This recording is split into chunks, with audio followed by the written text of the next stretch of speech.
Schiessl.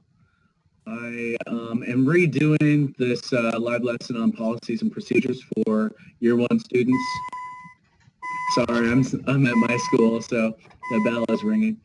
I'm doing this again because the old or yesterday's live lesson didn't seem to render. So hopefully it will render this time, and I'll make it short and sweet so that you're not too pressed for time. So we won't deal with the hellos because nobody's here right now, but we will spend this session talking about policies and procedures. I'll go ahead and forego story and plot.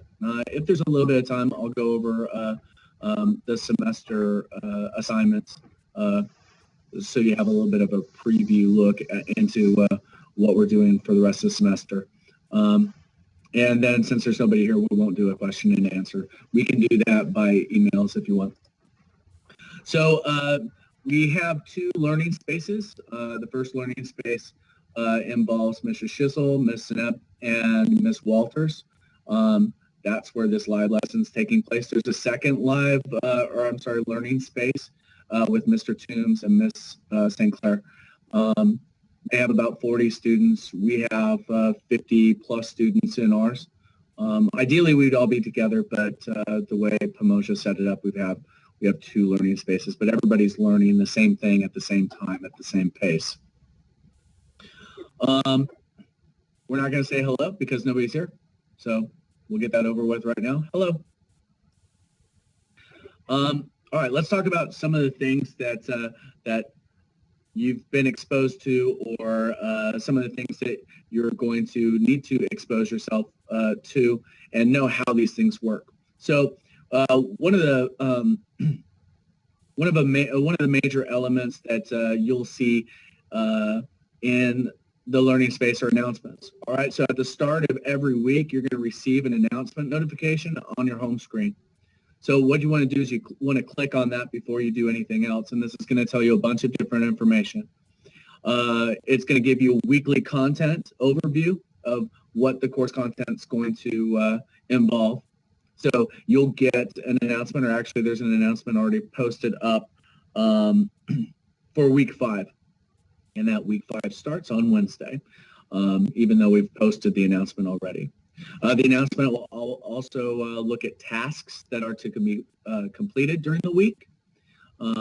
They can provide update changes to the schedule, live lesson announcements. There's an announcement today for this live lesson. And then sometimes we'll post up additional sources or instructions associated with weekly content or tasks. So you definitely want to look at announcements because that's the one way that we can reach all the students in the learning space at one time. So do not ignore those. If you're going to ignore anything, that's the last thing you want to ignore. So make sure you check those out. Emails. All right, this is in your conversations tool. Emails will be sent out to you that involve the following. Usually the weekly announcement content will be sent out. Now, when we make an announcement, it doesn't automatically push to your email. So teachers will oftentimes send you the contents of the weekly announcement to you via email. That's up to teacher discretion. I do that, and I encourage, as a head of department, I encourage all the film teachers to do that as well. Emails oftentimes will address engagement, and your teacher will tell you, hey, look, you need to get more engaged, or school services team will reach out and say, hey, how come you haven't turned something in? You need to make sure that you do all the tasks that are required.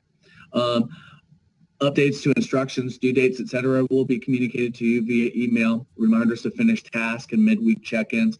I oftentimes will send a midweek email to my students by Friday, maybe Saturday, just to make sure that you are on pace to finish up what you need to do for the week. And sometimes you will get feedback from your teachers via email, although there's other places where feedback can be posted so that that you can access that. The discussion area. All right, so the discussion area you guys have been mostly involved with these last couple of weeks.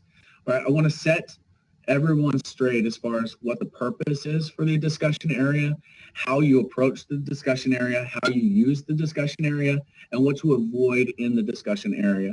So the discussion area is for discussion, all right? This is for you to explore the ideas covered within the content. You need to articulate your thoughts and respond to others. This allows teachers to see what your thought process is and allow us to comment or redirect you if you've misunderstood something. Look, discussion is for interaction. Discussion is not for you to fire and forget, meaning you post up and then you never return. Okay? You need to post your discussion response and then check back later to see what other people are responding to as far as your post is concerned. Sometimes questions, sometimes they're asking for clarifications. Sometimes it's a simple thing as like, hey, look, you didn't follow directions. You need to, reconsider your post. So make sure you do that, all right? So if there's a required discussion within the weekly content, do the following. Read and review the course content related to the discussion. Then read the discussion prompt and directions. You need to follow directions, right? The prompts have directions in them. Follow them. There's a number of people this last week that did not follow directions. And then even when a teacher responded to your post saying that you didn't follow directions, you didn't change, and you didn't follow directions. What that tells us as teachers is that you're not engaged. You just fired off something and you forgot about it. So you're not engaged in the discussion. If you're not engaged in the discussion, we're going to,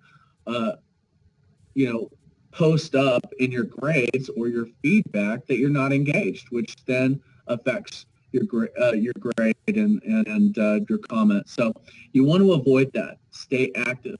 Stay engaged. Post your response to the prompt following the discussions. Post your response to other classmates' posts. Oftentimes it involves two. So when a lot of you guys were asking, well, I posted something up, how come I don't have my green circle filled in? Because you didn't follow directions. The directions say post twice and post twice. Read what others post as a response to your post, and teachers comment too. We are engaged in the discussion. So you need to respond to those posts. There are a number of times, I just mentioned this earlier, but there are a number of times that teachers responded to your posts or students' posts, and those students never responded. This is not a good student-teacher situation when a teacher is trying to get you to go deeper or follow directions and then you don't do that or you don't respond. It doesn't go well. I mean, just think if that was being done in a face-to-face classroom, it wouldn't go well. All right, so you need to respond to the post.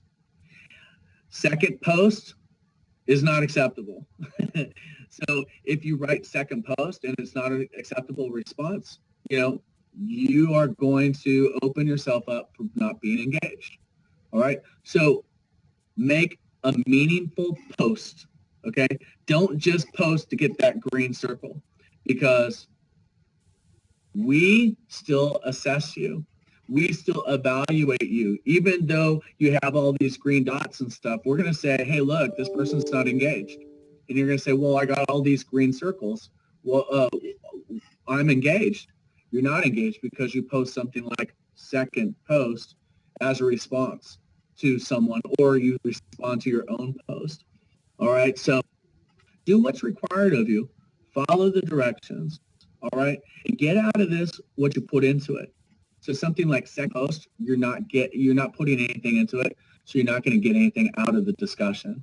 And you got to understand that these discussions are formative ways for us to assess your thoughts, your feelings, your ideas. And when you go wrong, we can redirect you. When you're going well or you're on the right track, we're going to encourage you. Something like second post or I agree or that's funny, those are nice, but they don't really move the discussion forward. So please, please, please do your best to contribute to the discussions in a meaningful way. Assignments. Okay, so assignments have a due date. Follow the due date, which is associated with the last day of the Pamoja work week, which is Tuesday night. So that's different than the window dates. You always follow the due date. Always follow the due date. So there are a few people that said, hey, I didn't turn in last week's assignment because the window was still open. So it still allows me to, turn it in. So I'm going to turn it in. Guess what? If you read the announcements and you read the discussions and you read the assignment instructions, you'll see that it says follow the due date. Okay? So you got to follow the due date. That determines whether you've turned something in on time. So assignments are given every week. They're posted on your homepage. The details are given to you in a multitude of different ways. So somebody's saying, I didn't see it. Well, guess what? You had to have seen it because it's posted in the announcements. It's posted in an email. It's posted on your calendar, and it should be posted in notifications. So this information is given to you in a number of different ways. So if you're struggling to try to figure out when the due date is,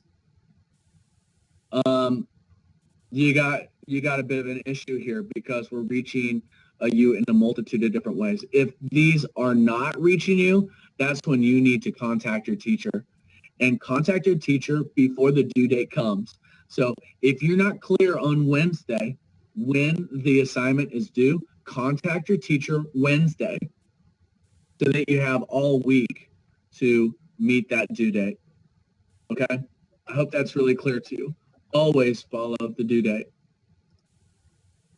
So don't turn in assignments late or post late in discussions. When there's a discussion, let's say it's week 3, right? Week 3 discussion, we're in week 4 right now. We're just finishing up week 4. Don't post in week 3 because nobody's going to read it. I know you want that green dot, but nobody's going to read it. It's past time. It's over. It's done, right? We were in week 4 and still some people are trying to post in week 2. Why do that? It's worthless because the discussion is already over. So don't post late in the discussions and don't turn in late assignments. Late assignments and late posts equals not engaged. You're not engaged if you don't meet those deadlines. So make sure you meet the deadlines. Okay, so starting in week 4, teachers are not required to accept late assignments.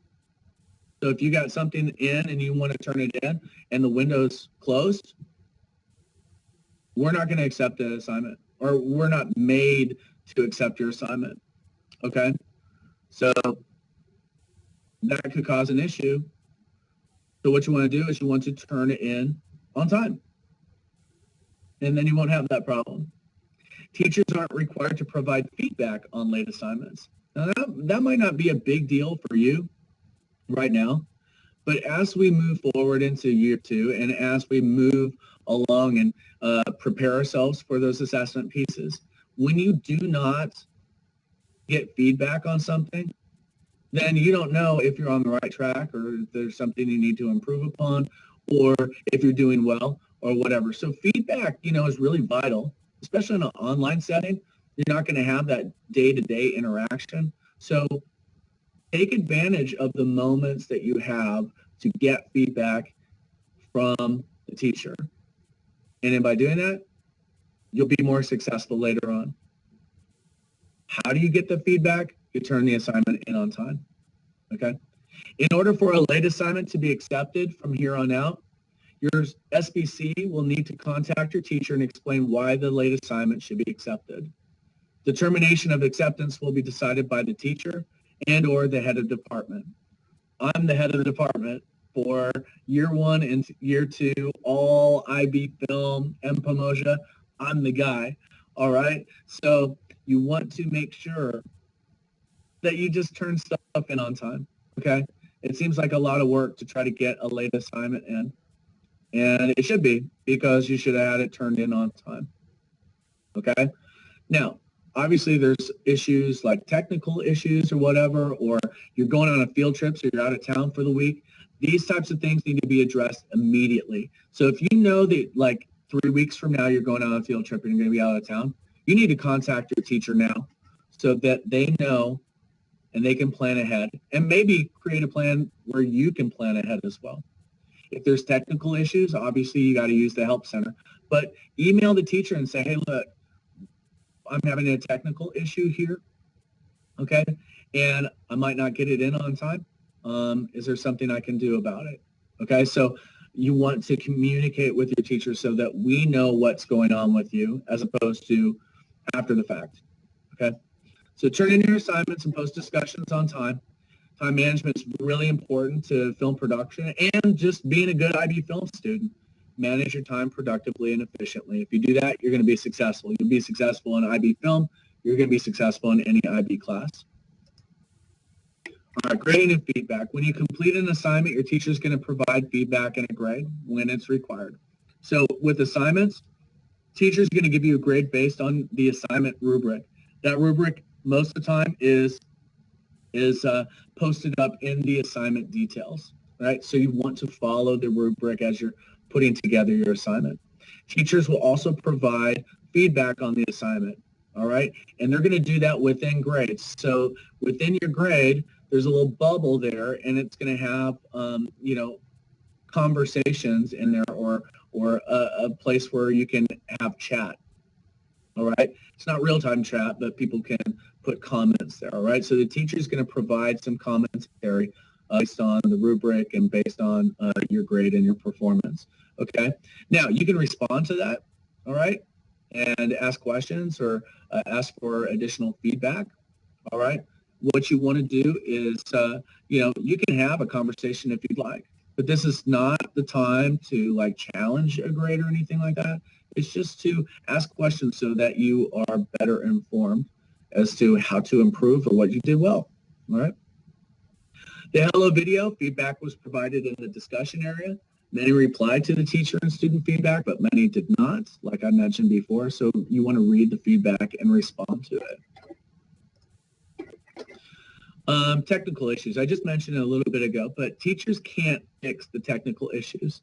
Okay, so therefore you got to use the Help Center, which is located on your home screen down on the lower right. I'm going to do it mirror-wise. So the lower right is going to be right down there. So you're going to see this kind of gray bar, and then you'll see Help Center in white text. All right, you want to click on that. It will probably help if you email your teacher to inform him or her that there's a technical issue preventing you from completing the task. That way the teacher knows what's going on with you, all right, that you're not slacking off or you're not avoiding turning in the assignment on time. So inform them of the technical issue, but then know that the teacher can't fix the technical issue most of the time, okay? If you contact the teacher about the issue via email conversations tool, also tell your teacher when the issue's been resolved.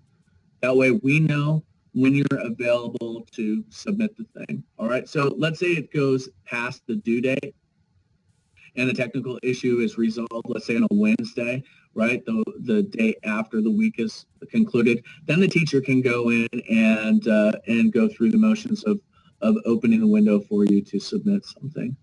But if you don't communicate at time, they're not going to know if you had a technical issue, so then they're going to just assume it's late, okay? So you want to clarify that by staying in communication with your teacher. So communication is key. Make sure you use the correct tool to do it, okay? If you have technical difficulties, you don't want to use the discussions area for that technical difficulty, right? And I think some of you guys have saw that already. You want to keep the discussion area for discussions for the course prompt. Okay, so all of these items have been discussed so far and posted up in announcements. So if you need to, revisit these policies, look at the announcements, okay? You can look at old announcements, if you want. All right, you can watch the live lesson again, and review that as many times as you want. If you really want to, you can email me and I can send you the PowerPoint presentation here. All right, so I've kind of written down kind of a weekly procedural list here. It's suggested, but if you follow this guideline, if you follow the timeline, follow these suggestions, you're going to be really successful, okay? So For the week, on Wednesday, at the start of the promotion week, you need to log in and read the weekly announcement. Do that right away. That way you're going to have an overview of what's going on. Okay. If you have any questions about that, contact your teacher. I mentioned that earlier. Contact your teacher. Do that Wednesday. All right. Work through the content Wednesday and Thursday. All right. So go through the content, watch the videos, check everything out and get a good understanding of what has been covered. All right.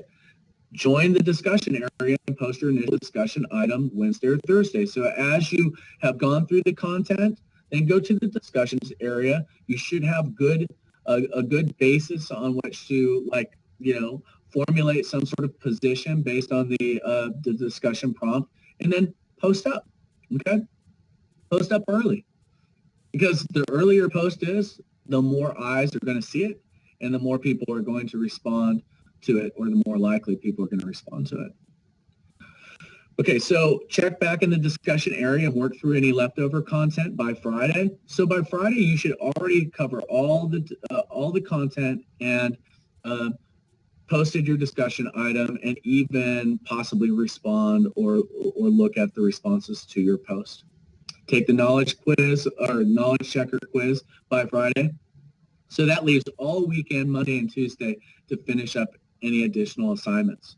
So work on those. Okay, I'm not saying don't work on them earlier, but taking care of the content and the quiz and all that kind of stuff, will allow you that extra time to take care of that, those bigger tasks. And you have bigger tasks coming really soon. Check out the discussion area again on Friday, sometime between Friday and Sunday, and respond to those that gave you feedback. If there is a quiz and you want to retake it, and you're able to, go ahead and retake it, that Monday, and submit your work Monday or Tuesday. Don't wait till the last minute, though. Don't wait till Tuesday at 11 o'clock p.m. to submit it. Don't do that, all right?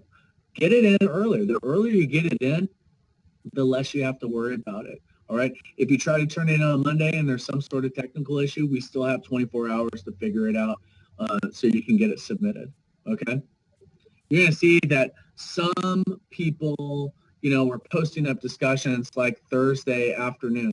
Well, if you post up then, you're not going to have anybody respond to your posts, right? And then if you don't have anybody responding to your post, then you don't have a discussion going on. So again, that's why I suggest, hey, do it Friday, do it by Friday. That way you have a few days for people to respond, and then you can go in there and check out how they've responded to your work. Okay. That's it. Boy, I fired through this really quickly. So I know it's a lot of information, but hopefully some of it made sense to you. We won't have any questions and answers or clarifications right now because there's nobody in here. But what I'm going to do is I'm going to quickly upload, the tasks and stuff that we're going to do for the year, and I'm just going to talk about first semester. So let me fire that up right now, and I'll have it up here in just a second. Hang with me.